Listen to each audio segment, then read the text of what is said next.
Tema kita sore hari ini adalah sketsa kehidupan beragama di Indonesia. Kenapa kok kita butuh sketsa? Karena biar panjenengan semua tahu gimana sih sebetulnya fenomena yang ada di Indonesia sekarang. Bagi yang di kecamatan mungkin sekarang udah enggak dilihat yang kecamatannya saja, walaupun tinggalnya di kecamatan tapi mengakses internet sehingga bisa lihat mana-mana. Tapi ini saya rangkum di sini Bapak. Kenapa kita penting moderasi beragama Kementerian Agama ini?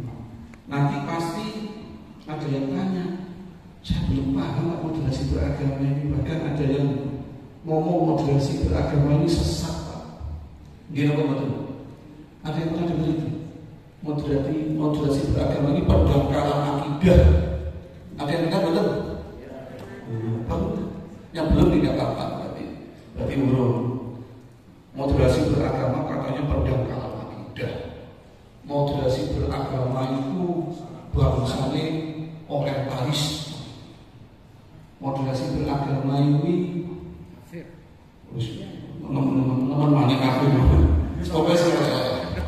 Nah, sekarang kita bahas betul dan moderasi beragama kayak begitu itu.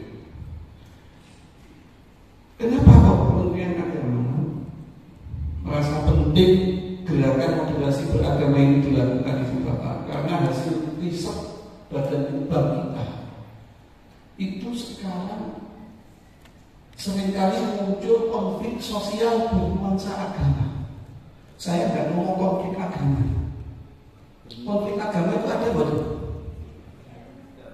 Ada nggak? Berarti agamanya sebagai konflik. Oh, beragamanya. Makanya itu terminologi yang seringkali diperdebatkan. Konflik agama ini betul betul Pak. Agama ngajak api beragama konflik. Yang ada itu konflik sosial bernuansa agama. Konflik sosial diparingi bumbu micin agama. Ada yang angkat tangan. Lah nek bangsa ini Pak Khawarij, bangsa ini Sayyidina Ali kalian Abu Sufyan sini kurasi itu kan perang agama itu Pak. Perperangan antara para tabi'in yang dipimpin oleh sahabat Sayyidina Ali dan Muawiyah bin Abi Sufyan sampai akhirnya yang kelompoknya Sayyidina Ali saking cintai menghasilkan kelompok Syiah. Sing orang-orang yang Sayyidina Ali keluar akhirnya Khawarij. Sing tetap jadi golongan Al-Aqdam yang paling banyak Ahlus Sunnah wal Jamaah. Nah itu Pak kan konflik agama. Ya itu disebut politik apa agama itu. Jadi ini yang perlu kita perdebatkan. Wadah konflik agama Pak. Lah itu nih wong sing bid'ah itu tahlilan bid'ah itu kan masalah agama kuwi. Nah, monggo nanti kita diskusikan bersama. Tapi yang jelas moderasi beragama itu mufis berarti loh. Oh iki loh. Jadi Kementerian Agama mengangkat moderasi beragama karena sekarang seringkali muncul konflik sosial bernuansa agama. Apalagi sudah bau-bau pilkada, pilpres, disetting semuanya. Jadi kita melihat konflik itu jangan lugu-lugu amat. Konflik ini dalam peta perkonflikan, strategi perkonflikan itu sudah dipencet. Ada tombol besar untuk bulan ini kita pencet. Ada teori yang mengatakan itu sebetulnya sudah ada yang mengendalikan semua konflik. Saking jahatnya menungso kayak gitu. Nah, kalau sudah muncul konflik sosial bernuansa agama, itu berpotensi menyebabkan pembelahan social division. Bahaya. Karena kalau sudah social division, berpotensi mengakibatkan tindak kekerasan dan korban baik jiwa maupun harta benda materi. Dan ini yang tidak kita inginkan. Tapi di dalam kajian konflik, ibu bapak semua harus bisa membedakan mana penyebab dan mana pemicu. Di situ nanti kita diajak membedakan mana penyebab dan mana pemicu. Di dalam konflik kalau kita gagal mengidentifikasi antara penyebab dan pemicu, maka konfliknya tidak akan pernah selesai, Bapak. Contoh, saya tanya, kalau sudah masuk bulan Desember, biasanya berita yang diangkat itu isu tentang apa? Nah, bulan Desember mesti diangkat mengucapkan kita ini hidup sudah berapa puluh tahun, bertahun, Desember muncul lagi. Kenapa kok muncul konfliknya terus di situ? Karena yang kita respon itu adalah pemicunya, bukan penyebabnya. Contohnya wong narik itu gulmanya itu cuma dicabuti, godongi orang dicabut seakan akarnya. Jadi kelihatannya selesai tapi nanti tumbuh lagi. Nah, salah satu penyebab utama ini Bapak, salah satu penyebab utama konflik sosial bernuansa agama itu adalah cara pandang beragama yang ekstrim. Ini dulu yang harus diberesin. Nah, ibu bapak nanti di sini ini nanti diajak fasilitator supaya nanti bisa menerapkan kepada masyarakat radikal agama. Nah, ini jangan sampai panjenengan semua jadi aparat sipil negara, ASN atau PNS sampai tidak memiliki wawasan kebangsaan. Karena kalau panjenengan sudah memutuskan untuk jadi ASN, maka pelayanannya harus imparsial. Imparsial itu mau adil, nek boten adil, boten sesuai dengan ajaran Kanjeng Nabi Muhammad SAW. Nek panjenengan ini nggak moderat, itu bisa dipastikan sebagai ASN tidak akan adil, pasti akan condong salah satu kelompok, dan itu bahaya. Makanya Pak Menteri konsennya, Gusmen, semuanya harus disamakan persepsinya ini ASN kita ini, karena datanya segitu. Salah satu SO2 kita juga ada Pak, ya langsung diberesin, karena bahaya, bukan karena like and dislike, ini untuk masa depan bangsa Indonesia. Nah, sekarang kita lihat apa sih sebetulnya. Kalau penyebabnya ini adalah cara pandang, terus apa pemicunya itu, apa pemicunya? Ini pemicunya nih Bapak. Sorry. Ini faktor pemicunya banyak nih Bapak. Salah satunya keagamaan. Keagamaan faktor pemicu apa? Pendirian rumah ibadah, contoh. Lupa pendirian rumah ibadah itu penyebab konflik loh Pak. Nah, makanya sekarang kita diskusi. Pendirian rumah ibadah itu penyebab atau pemicu? Bedanya gimana? Kalau penyebab, ketika ditarik masalahnya segera didandani penyebabnya, konfliknya nggak ada, itu penyebab. Kalau pemicu, mau didandani piro, pemicunya itu pasti akan muncul konflik. Nah, sekarang saya tanya, apakah semua pendirian rumah ibadah itu menyebabkan konflik? Kalau setiap rumah ibadah, pembangunan rumah ibadah itu menyebabkan konflik, berarti dia penyebab. Kalau tidak, berarti pemicu. Saya cerita sekarang. Saya tahun 2015 itu pernah, alhamdulillah, silaturahim sama Kiai Abdul Ghafur. Kiai Abdul Ghafur ini tinggalnya di Gorontalo. Dari Gorontalo itu tinggal di sebuah desa transmigrasi. Itu masih 5 jam lagi. Beliau ini transmigrasi tahun 81 ke daerah 5 jam dari Gorontalo, didahului sama Kiai Idham Khalid. Beliau ini piantun Kiai dari Cirebon. Akhirnya sekelompok masyarakat Muslim Cirebon ikut transmigrasi ke daerah situ. termasuk bapak Allah. Bikin pondok ageng, masjidnya ageng. Gak lama kemudian kelompok transmigran yang lain datang dari Bali. Lah kalau dari Bali agamanya Hindu. Datang. Gak lama lagi dari NTB. NTB ada yang Muslim, ada yang Hindu. Yang orang Gorontalo asli di situ juga ada yang orang Toraja agamanya Kristen. Yang menarik, saya ketika soal ke Mbah Yai, saya akan cerita Mbah Yai ini desa ini kok hebat.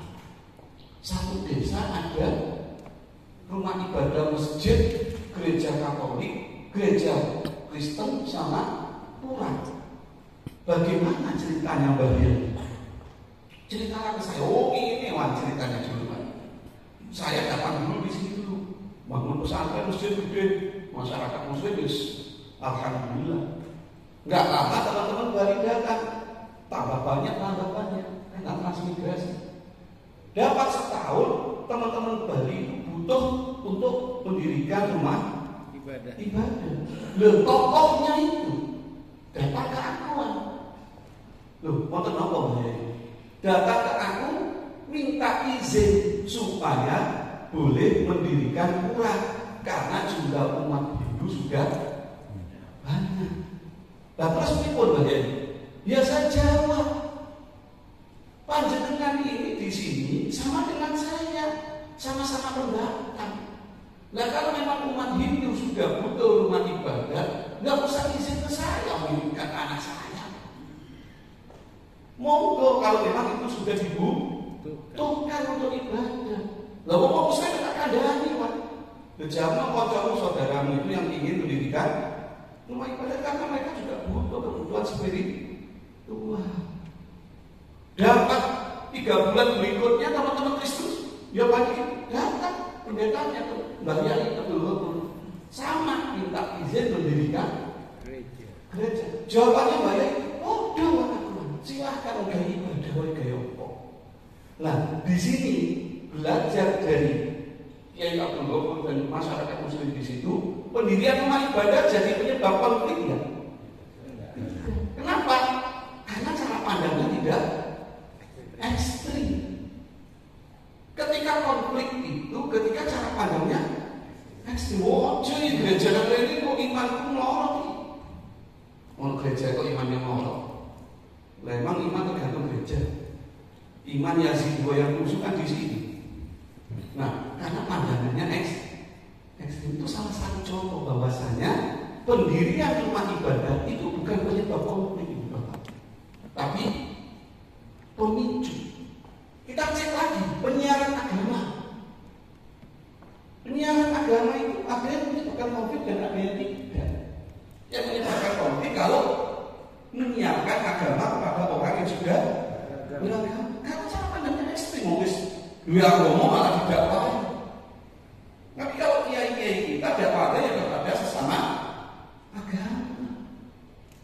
Jadi penyiaran agama juga tidak mesti jadi konflik. Makanya itu adalah sebagai faktor pemicu. Jadi nanti ketika diskusi ibu bapak harus betul-betul jeli membedakan mana faktor penyebab dan faktor pemicu.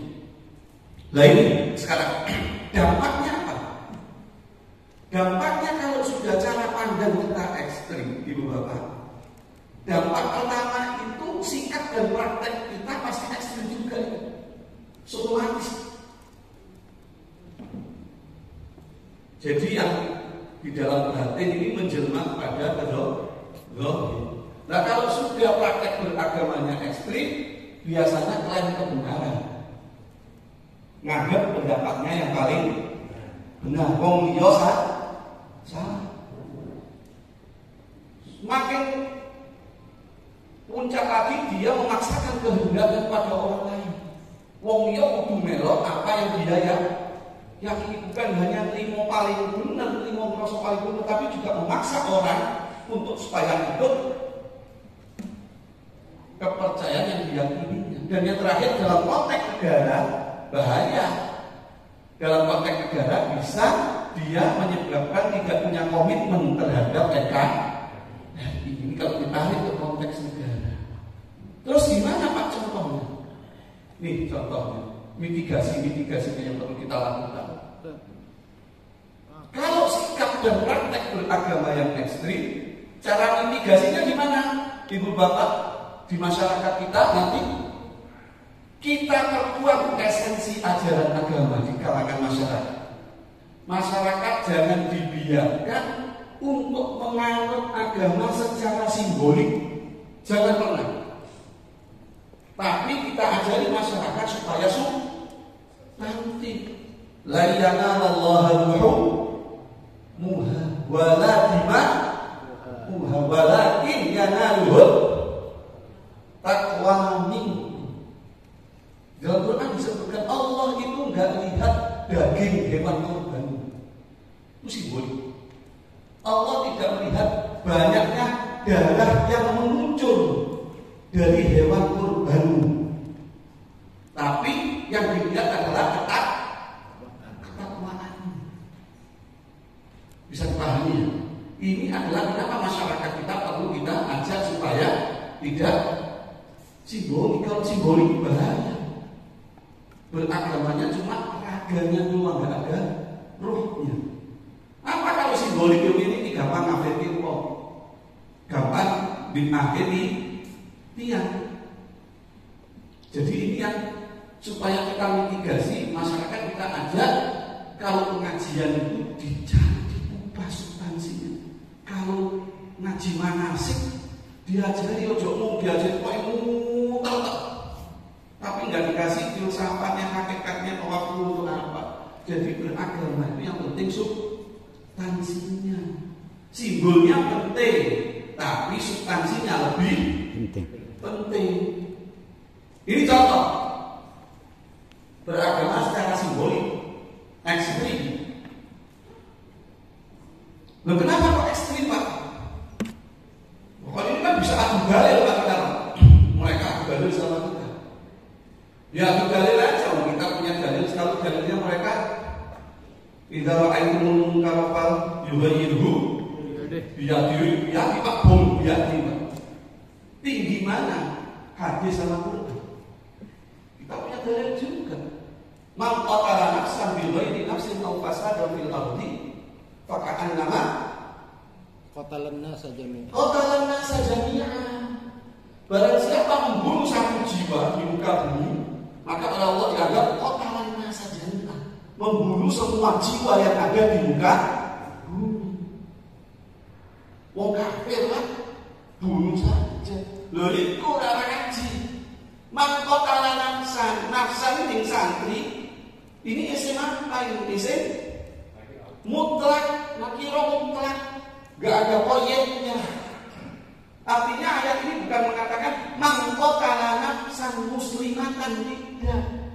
Ayat ini Allah berfirman man qatala nafsan, barang siapa membunuh seorang jiwa. Itu kalau terjemahan Kementerian Agama. Barang siapa membunuh seorang jiwa, satu jiwa. Tapi itu untuk masyarakat umum. Kalau penyuluh sama penghulu nggak boleh untuk nyampe ngapres ini. Kalau terjemahkannya kayak gitu berarti ya sama masyarakat umum.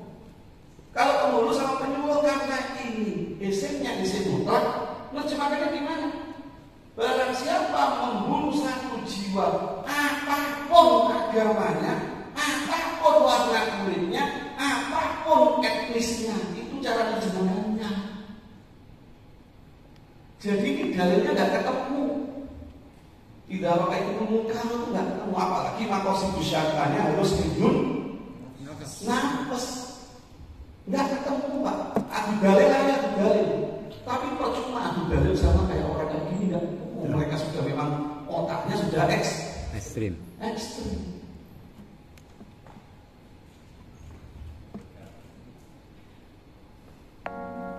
Langsung sampai sini. Langsung aja ini. Nah, ini coba cara beragama yang ekstrim. Gara-gara habis ngaji, ju'ailatul ardu masjidan wa tahura. Bumi ini dijadikan sebagai tempat sujud dan suci. Maka dia langsung kayak begini.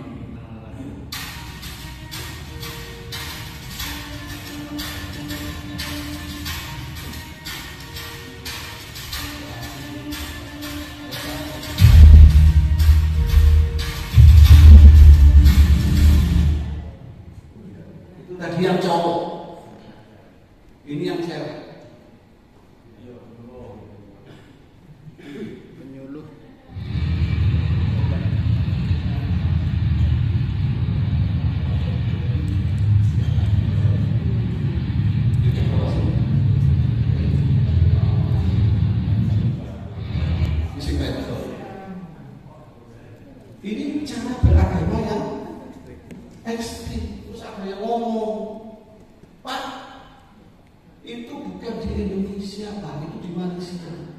Yang tadi lewat ada tabung melon loh Malaysia ini. Tadi kan ada lewat tabung melonnya. Malaysia orang tabung melon. Tabung melon itu Indonesia. Pulang lagi mana? Ini tabung melon. Tapi kan tabung melon lewat baru. Kumen. Cilacap.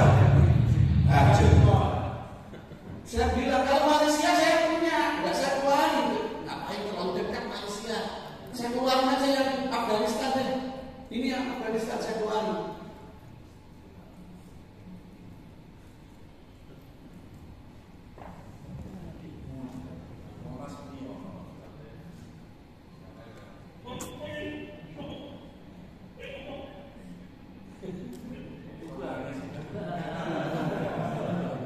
Dengan kereta.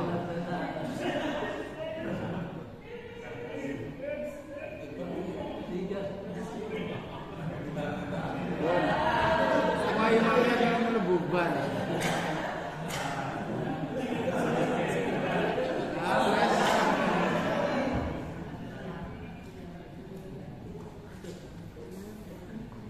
Jenengan orang sholat kok diketawain.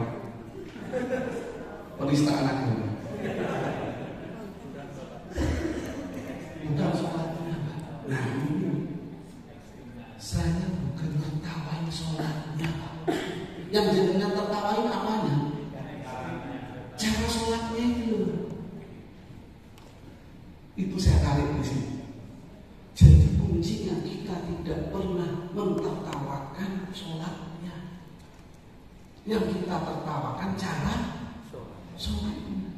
Sama kalau kita mengkritik nanti di masyarakat ada praktek beragama, yang kita kritik bukan Islamnya, tapi berislamnya. Makanya Kementerian Agama bukan moderasi agama, tapi moderasi beragama. Yang dimoderasi itu bukan Islamnya, tapi berislamnya. Bisa dipahami Bu Bapak? Jadi yang kita moderasi itu bukan sholatnya, tapi cara melakukan sholatnya. Ini orang tahu ngaji nang bagian Cilacap ini mesti.